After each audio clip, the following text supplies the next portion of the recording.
गुरु प्यारी साध संगत जी, राधा स्वामी जी। साध संगत जी, आज की जो साखी है वो साखी एक सच्ची घटना है जो कि बाबा जी के बचपन से जुड़ी हुई है, जिसको हमें बहुत ही प्यार से और ध्यान से सुनना है।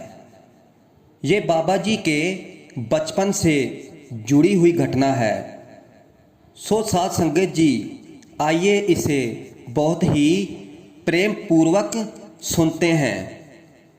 साध संगत जी, बाबा जी से पहले जो गद्दी पे विराजमान थे हजूर चरण सिंह जी महाराज, मौजूदा सरकार बाबा जी उनके भांजे हैं।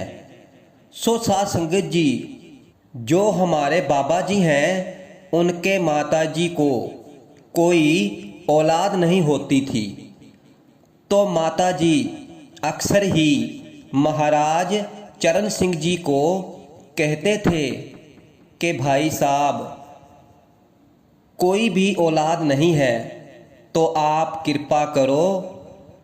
जो कुछ भी था वो सब माता जी महाराज चरण सिंह जी के साथ साझा करते रहते थे, और माता जी की इस बात को सुनकर अक्सर ही महाराज चरण सिंह जी कह देते थे कि कोई बात नहीं, हजूर जी जरूर दया करेंगे।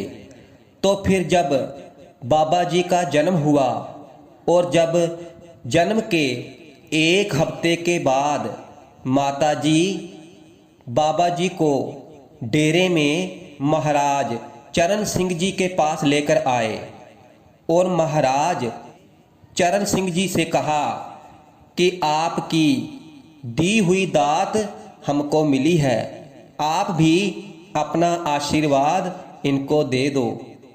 तो साध संगत जी, किताब में लिखा हुआ है कि बाबा जी ने लगभग 3 दिन तक अपनी आँखों को नहीं खोला था, और जब महाराज चरण सिंह जी के पास जब माता जी बाबा जी को लेकर आए और उनके सामने ही बाबा जी को गोदी में लेकर बैठ गए, तो जब महाराज चरण सिंह जी जब बाबा जी की तरफ देखते तो बाबा जी अपना चेहरा दूसरी तरफ कर लेते थे, और जब बाबा जी देखते थे तो महाराज चरण सिंह जी अपना चेहरा दूसरी तरफ कर लेते थे।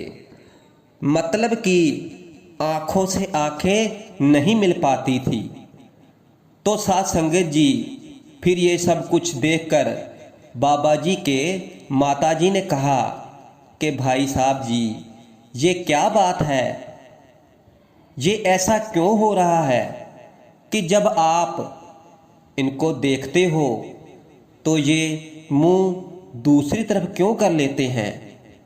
तो फिर महाराज चरण सिंह जी ने कहा कि बहन, ये मेरे साथ बहुत ज़्यादा नाराज है, क्योंकि ये इस दुनिया में आना नहीं चाहता था, लेकिन मैंने अपनी ही रूह को सचखंड से यहाँ लेकर आ गया, इसलिए ये मेरे से नाराज है। और जब ये बातें भूल जाएगा और जब समझ आ जाएगा तो फिर अपने आप ही देखने लग जाएगा। तो साध संगत जी, बाबा जी फरमाते भी हैं कि महाराज चरण सिंह जी ने शहद वाली उंगली बाबा जी के मुंह में डालकर बाबा जी को बहुत ही प्यार भरी नज़र से देखा था। और साध संगत जी, हम इस बात को तो सभी जानते हैं कि ये जो भी संत महात्मा आते हैं उनके हाथों में ही सब कुछ होता है। जो उस परमात्मा की मौज होती है उनके अनुसार ही संत महात्मा अपनी दया दृष्टि हम पर डालते हैं। अपनी दया दृष्टि हम पर बनाकर रखते हैं। इस दुनिया में हम सब जीवों का उद्धार करने आते हैं। सो साध संगत जी, मैंने ये किस्सा पढ़ा था तो मैंने सब संगत को साझा किया है। साध संगत जी, हम सभी को बाबा जी के हुक्म में रहना चाहिए और भजन सिमरन करना चाहिए।